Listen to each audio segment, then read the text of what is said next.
Po tayo ngayon ng chicken soup. Meron po tayo tira kagabing manok. At ayan nga po, hiniwa ko siya ng pa-cube. Ayan, lalagyan po siya natin ng patatas, ng repolyo, ng carrots. At syempre gagamitan natin siya ng bawang sibuyas dahil igigisa natin siya.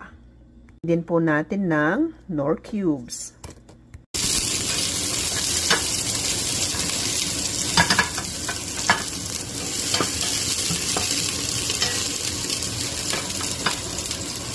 Manok.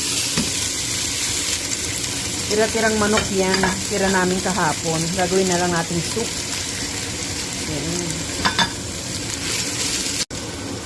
Ayan natin yung patatas. Chicken broth. Kalahati lang, tapos lalagyan natin ng kalahati ring tubig.